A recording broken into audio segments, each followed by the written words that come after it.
Hi hello నమస్తే welcome to Sujataram ఉంగరాల. ఏ పండుగకైనా సరే దేవుడి దగ్గర ప్రసాదంలా చేసుకుని పెట్టుకుని చింతపండు పులిహోర తయారీ విధానం చూసేద్దామండి. అలాగే ఈ వీడియో ఎక్కడ కూడా స్కిప్ చేయకుండా ఫుల్ వీడియో చూడండి. అలాగే ఫుల్ వీడియో చూసి మీరు కూడా తప్పకుండా ట్రై చేయండి. ట్రై చేసి దేవుడి దగ్గర ప్రసాదంలా పెట్టుకోండి. ఈ చింతపండు పులిహోర కోసం 1/2 కిలో రైస్ తీసుకున్నానండి. ఈ 1/2 కిలో రైస్కి ఏమేమి ఇంగ్రీడియంట్స్ యాడ్ చేయాలి, అలాగే ఎంత యాడ్ చేయాలి కూడా చెప్తానండి. ఈ పులిహోర ప్రసాదం కోసం ముందుగా 2 ఇంగ్రీడియంట్స్ నానబెట్టుకొని పెట్టుకోవాలండి. 1/2 కిలో రైస్కి 3 టేబుల్ స్పూన్స్ ఆవాలు తీసుకున్నాను. ఈ ఆవాలని ముందుగానే నానబెట్టుకోవాలండి.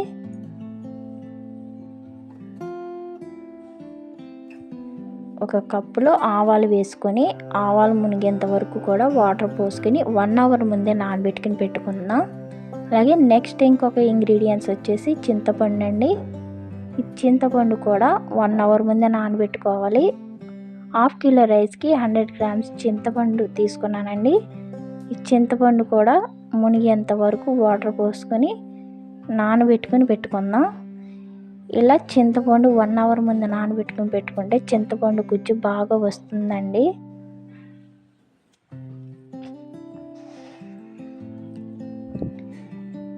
నెక్స్ట్ 1/2 కిలో రైస్ తీసుకున్నాం కదా, ఈ 1/2 కిలో రైస్ ప్యాకెట్ రైస్ అయితే బాగుంటుందండి పులిహోరకి. ఈ చింతపండు ఆవాలు నానబెట్టుకున్న 1 అవర్ తర్వాత ఈ రైస్ని 2 టైమ్స్ శుభ్రంగా వాష్ చేసి ఉడికించుకుందామండి.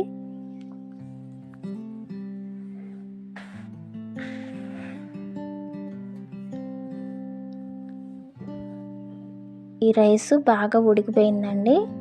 స్టవ్ ఆపేసుకొని ఈ రైస్లో ఉన్న వాటర్ని వంపేసుకుందాం. పులిహోరకి పోపుల్లో ఎన్ని రెడీ అయ్యేలోపు రైస్లో ఉన్న వాటర్ ఇంకిపోతుంది. ఆవాలు కూడా బాగా నానిపోయాయి కదా, ఈ ఆవాలు మిక్సీ పట్టేసుకుందామండి. ఈ వాటర్లో నుంచి ఆవాలు తీసుకుని చిన్న మిక్సీ జార్లో వేసుకుని అలాగే ఈ ఆవాల్లో కొంచెం వాటర్ పోసుకొని పేస్ట్ కింద మిక్సీ పట్టుకుందాం.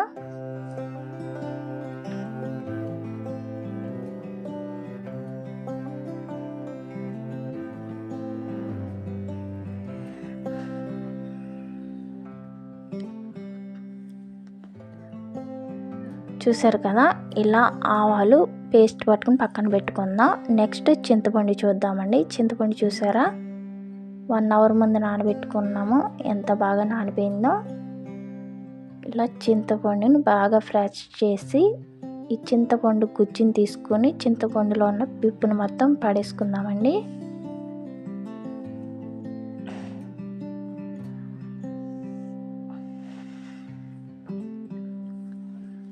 చూసారు కదా, చింతపండు గుజ్జు ఇంత చక్కగా తీసుకోవాలండి.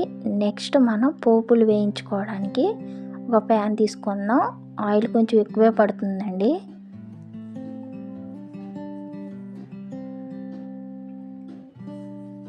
వన్ 150 గ్రామ్స్ పల్లీలు తీసుకున్నాను. ఇవి బాగా వేయించేసుకుందాం. వేయించేసుకుని ఒక ప్లేట్లోకి తీసేసుకుందాం. నెక్స్ట్ తెల్ల మినపప్పు తీసుకున్నానండి. ఈ మినపప్పు కూడా బాగా వేగిపోయింది. 50 గ్రామ్స్ తీసుకున్నాను తెల్ల మినపప్పు. ఈ మినపప్పు కూడా బాగా వేగిపోయింది, అది కూడా తీసేద్దాం. నెక్స్ట్ పచ్చిశనగపప్పు తీసుకున్నానండి. పచ్చిశనగపప్పు 100 గ్రామ్స్ తీసుకున్నాను. ఇది కూడా వేగిపోయింది, తీసేద్దాం. నెక్స్ట్ పచ్చిమిర్చి తీసుకున్నాను. పచ్చిమిర్చి తొడుములు తీసేసి ఘాట్లు పెట్టుకొని వేయించుకుంటున్నానండి. 10 పచ్చిమిర్చి తీసుకున్నాను. ఇవి కూడా తీసేద్దాం, వేగిపోయాయి.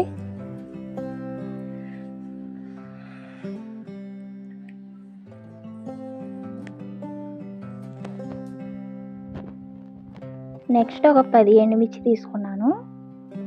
ఇవి కూడా వేయించేసుకొని ప్లేట్లోకి తీసేద్దామండి.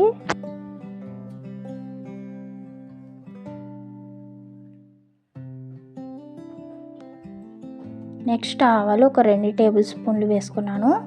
ఇవి కూడా వేగిపోయి తీసేసుకుందాం.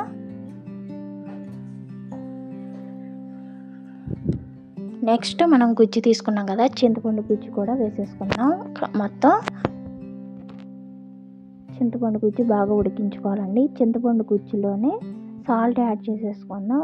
1 స్పూన్ సాల్ట్ వేసుకున్నాను. నెక్స్ట్ 1 స్పూన్ కన్నా తక్కువ పసుపు కూడా యాడ్ చేసుకున్నానండి. 1/2 కిలో రైస్కి చిన్న బెల్లం ముక్క వేసుకుంటే సరిపోతుంది. ఈ బెల్లం పులిహోరలో చాలా బాగుంటుందండి. ఇలా గుజ్జులా దగ్గర పడేంత వరకు కూడా చింతపండు గుజ్జును ఉడికించేసుకోవాలండి. ఇలా బాగా ఉడికిపోయిన తర్వాత స్టవ్ వేసుకొని ఈ గుజ్జును కూడా పక్కన పెట్టేసుకుందాం. నెక్స్ట్ ఈ పోపులను రెడీ అయ్యే వరకు వాటర్ ఇంకిపోయింది కదా, రైస్లో వాటర్ మొత్తం. ఈ రైస్ని ఒక పళ్ళెంలోకి తీసుకుందాం. ఖాళీగా ఉన్న పళ్ళెంలోకి రైస్ తీసుకుంటే బెటర్ అండి, కలుపుకోవడానికి వీలుగా ఉంటుంది. పళ్ళెంలో రైస్ మొత్తం వేసేసుకొని ఆ రైస్ పైన మనం వేయించి పెట్టుకున్న పోపులు కూడా వేసేసుకుందాం.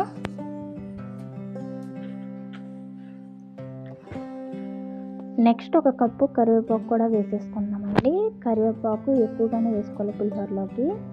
అలాగే నెక్స్ట్ మనం పేస్ట్ చేసి పెట్టుకున్నాం కదా ఆవు పిండి కూడా వేసేసుకుందాం.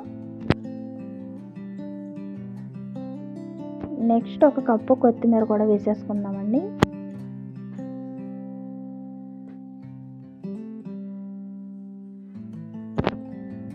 నెక్స్ట్ మనం ఉడికించి పెట్టుకున్నాం కదా చింతపండు గుజ్జు కూడా వేసేసుకున్నాం.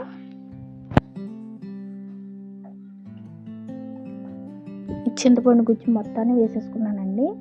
నెక్స్ట్ పచ్చి ఆయిల్ తీసుకున్నాను, ఒక 50 గ్రాములు. పచ్చి ఆయిల్ పులిహోరలో యాడ్ చేసుకుంటే చాలా బాగుంటుందండి. ఈ పోపులన్నీ వేసేసుకున్న తర్వాత రైస్ని ఇలా కింద నుంచి పైకి బాగా కలుపుకోవాలండి. కలుపుకోవడానికి వీలుగా ఉన్న గరిటె తీసుకుని బాగా కలుపుకోవాలండి.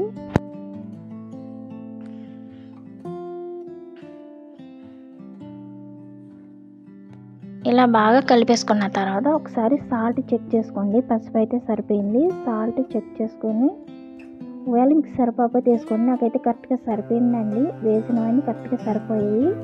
చూసారు కదా, చాలా చాలా బాగుంటుందండి. దేవుడి దగ్గర ప్రసాదంలో పెట్టుకునే చింతపండు పులిహోర తయారీ విధానం రెడీ అయిపోయిందండి. చాలా చాలా బాగుంటుందండి. తప్పకుండా మీరు కూడా ట్రై చేయండి. ట్రై చేసి మీకు ఎలా కుదిరింది అనేది కామెంట్ బాక్స్లో నాకు తెలియజేయండి.